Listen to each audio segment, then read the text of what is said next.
My name's Joe Meersman, and I'm speaking about scaling quality through critique. I have over 20 years of professional experience working in design orgs of various sizes, in-house, consulting, digital agencies, freelance, you name it. My experience informs my point of view on critiques, and I'm very excited about my opportunity to share it. I want to thank the conference organizers at UXDX EMEA for providing me this opportunity. Over the next 25 minutes, I'm going to tell you a quick story, introduce the drivers for critiques, the habits of effective critiquers. I'm going to introduce 3 scenarios with patterns and anti-patterns. I'm going to outline 2 important non-critique meetings and wrap up with some practical tips. But before I get into that, what I'd like to do is kind of take a moment and provide you with my perspective on critiques, which is, it's been part of my career since really before it began. I was one of those people that really enjoyed sitting in art school critiques. I always felt better that that I was participating in part of the process and learning from the way other people, created work and learning about their approaches than maybe actually doing the work myself. Early in my career, I got to tell you, I had a lot of hard time taking feedback. There was a lot of my ego that I felt was kind of wrapped up in the work. I was really passionate about the work. And what I really missed out on was the opportunity to take a moment out and interpret and internalize what other people were telling me. Now, when I achieved a little bit of status in my career and was in a management role, I learned a lot about the practice of providing that feedback to others. And what I learned was that there's a lot of care that goes into saying the right thing the right way for someone else to take something from that and to positively move work forward. And then, 20 years into my career, what I can tell you is that I learned a lot about designers when seeing the way that they're both giving and receiving feedback. And I find it's a useful way to gauge maturity, aptitude, and kind of keep an eye on both hard and soft skills.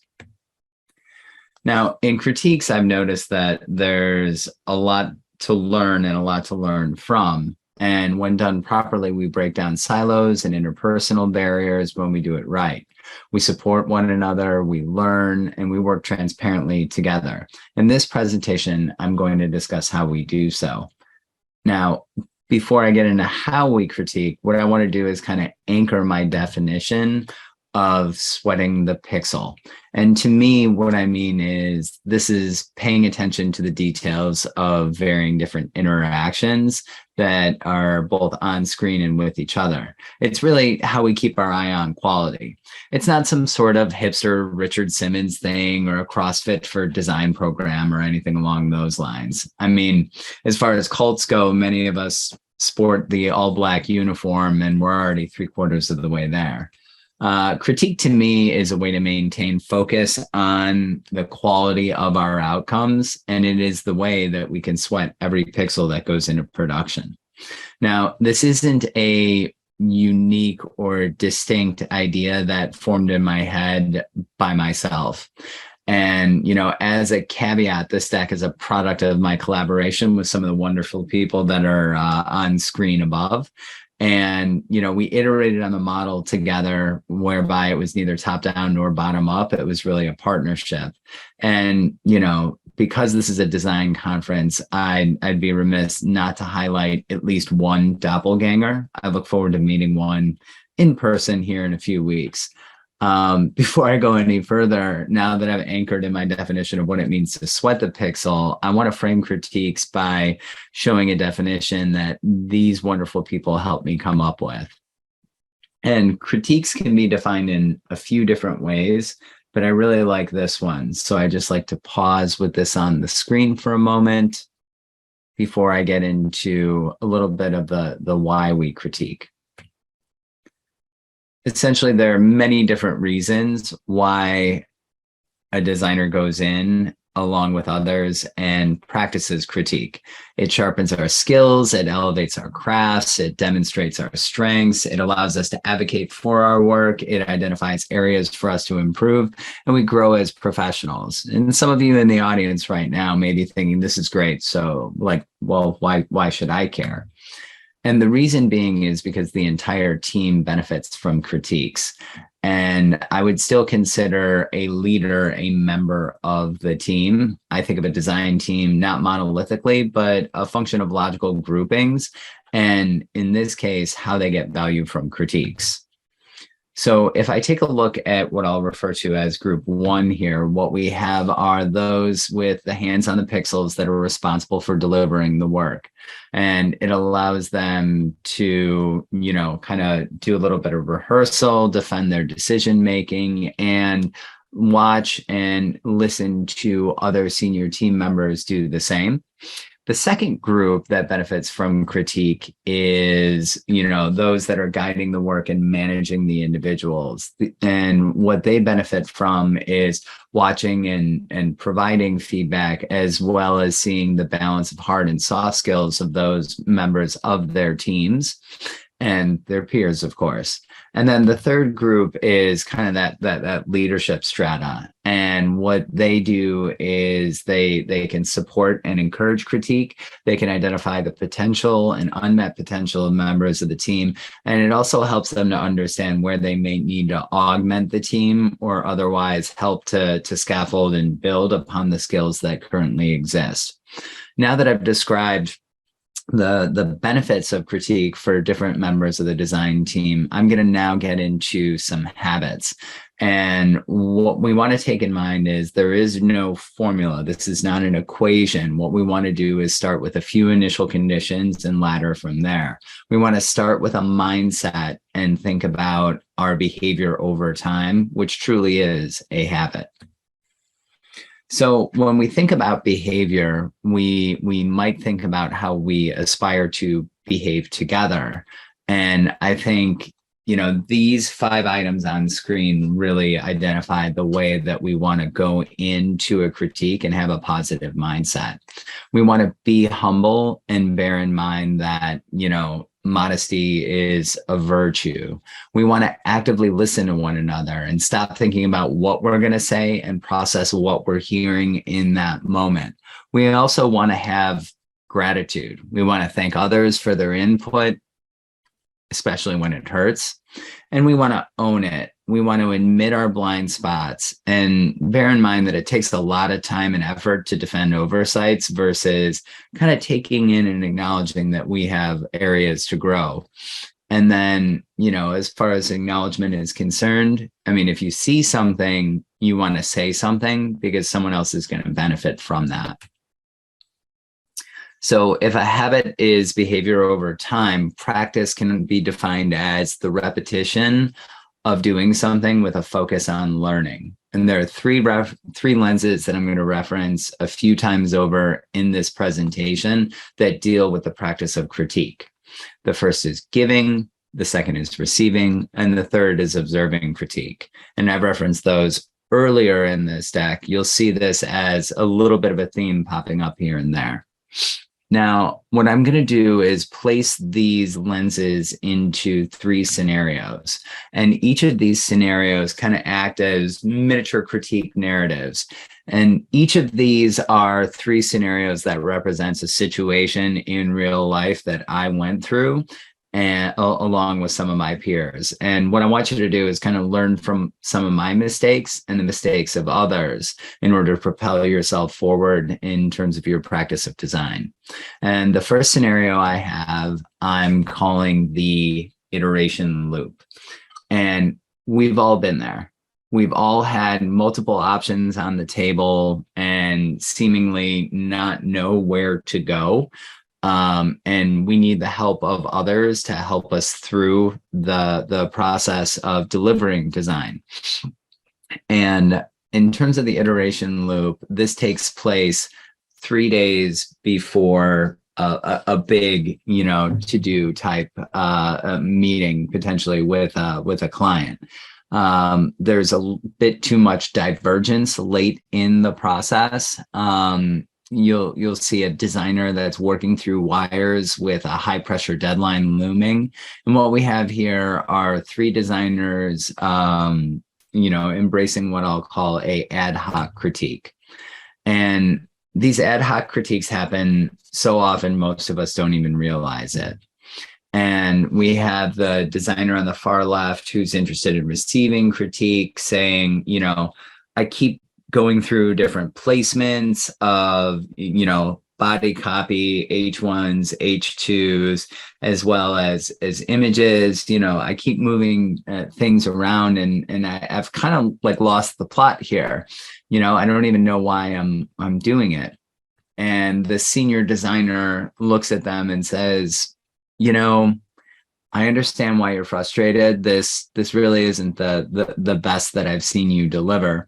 And another designer that's sitting in on the meeting is chiming in, saying, "You know what? You're right. I would do a lot of what it is you're talking about right now, completely different."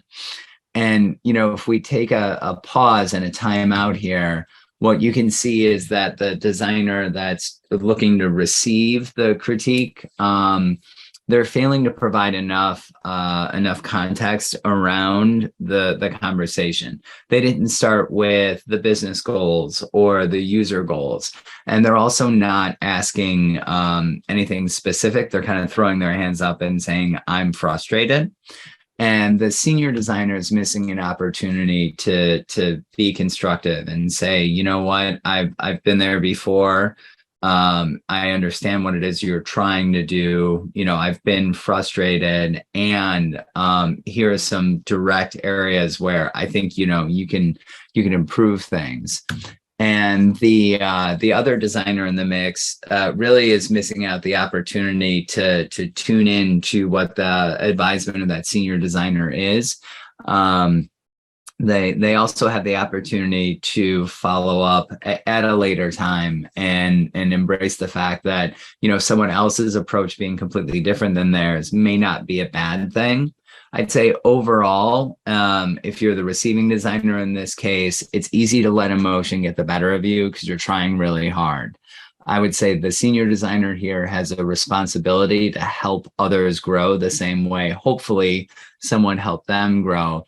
And the third designer is missing out on the opportunity to actively listen to the conversation that's taking place. As far as a ad hoc critique is concerned, there are a few attributes to it that I want you to take away. The first is that, given the nature of them, everyone's guard is and should be down.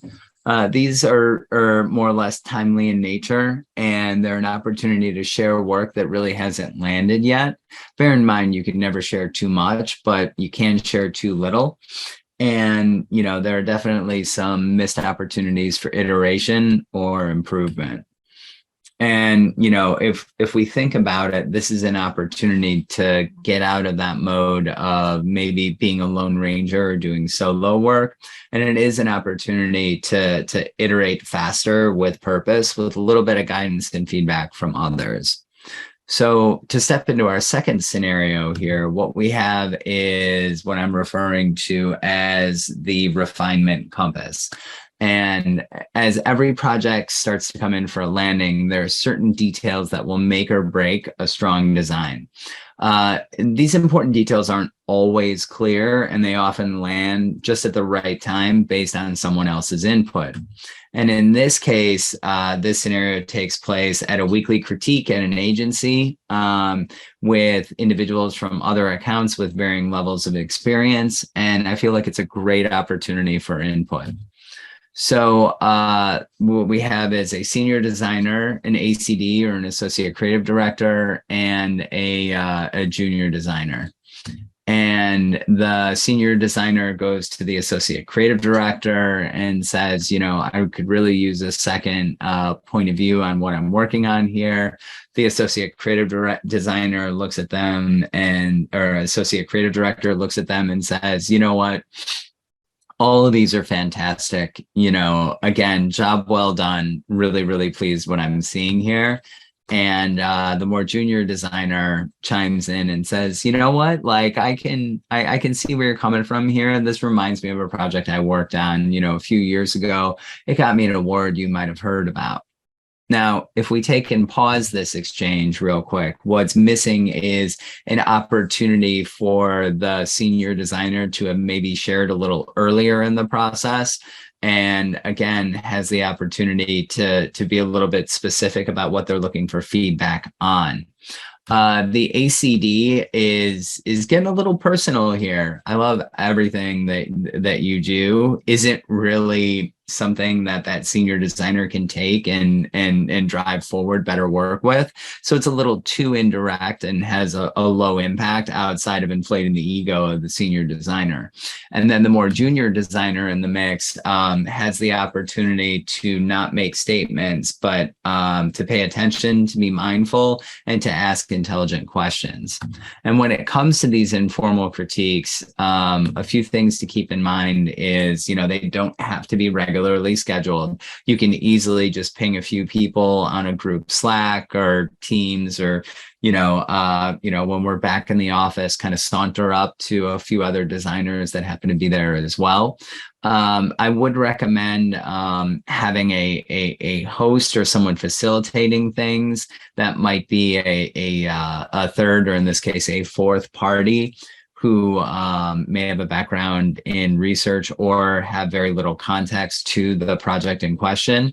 And, the topics here should really be seen as a rotation, in that it could be something larger like search, browse, or query, or something more specific around the lines of breadcrumbing, competitor, comparative objections, data density, white space, things of that nature. But what you want to do is treat these like a prototype and evolve them over time, right? We want to do a little bit of dog fooding as designers and try to think about how we can vary our approach. And then our third and final scenario here is the deep dive. And this involves some tense moments with leadership oversight. And what you have is something that I feel is all too common when it comes to the nature of design work. We have a big bet that's taken too long to ship. We've had many intelligent debates about the work. And now what we have is the design executive leaning in. One thing to bear in mind when it comes to critiques is the fact that in a larger organization, there may be moments where that senior leader wants to look in on the work and wants to bring a bunch of people together to see that work.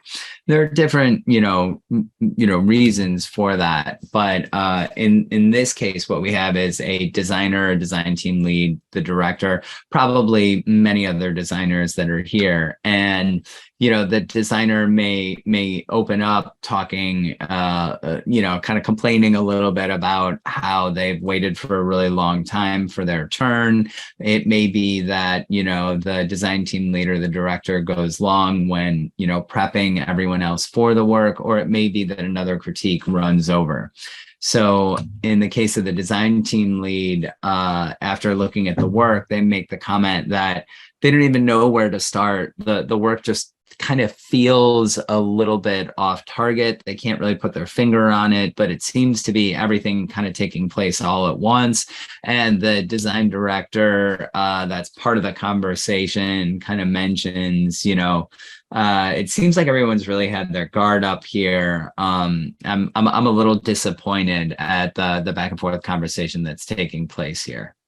Now, if we break this down into its different components, what's happening is that the designer in question may have been over prepared and forgotten that a critique's a bit of a conversation, and that context is going to be really important in order for everyone to get feedback in an informed manner. They all immediately come off a little defensive in nature. As far as the design team lead's concerned, they're not being calculated, constructive, and considerate about the input that they're giving. And as far as the director is concerned, they're not helping to set the tone more positively. And if anything, they're making it a little personal. And they're not, kind of creating an environment of psychological safety. Now, having gone through 3 scenarios describing what critique is, what I'm going to do is transition here in a moment talking about what critique is not. Before I get there, I'd like to wrap up talking a little bit about what a formal critique is, and it's set by leadership. It's meant to look at work in progress, and a benefit that can be shared to all is an understanding of similar use cases, other domains, constraints, challenges, as well as varying levels of detail. But what this provides everyone is a line of sight into work that's being done in different areas. It allows people to advocate in front of a different audience, and it definitely has some broader implications. So as I mentioned, we're going to talk now about things that are not critiques. I do feel like it's important to kind of set the table by talking about what something is as well as what it isn't. So if a critique focuses on craft and the iteration of a designer's work, a design share doesn't do that. And what I mean by a design chair is it's a kind of cross-team opportunity to see a final project presentation, right? These are typically client pitches versus work in progress. These are outcomes and not iterations. These aren't kind of sharing of work for feedback, but it might be a dry run asking for input on flow, and or can be used for practice for one of those big client pitches or important meetings. And what we want to learn from a design share is it's a great opportunity to learn other approaches and styles.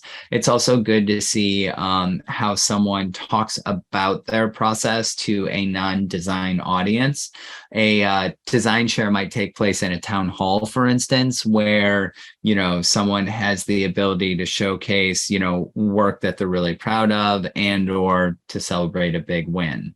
So bear in mind that, a design share is really an opportunity to see how others are approaching creative problem solving. It's good to learn how design is packaged for different audiences.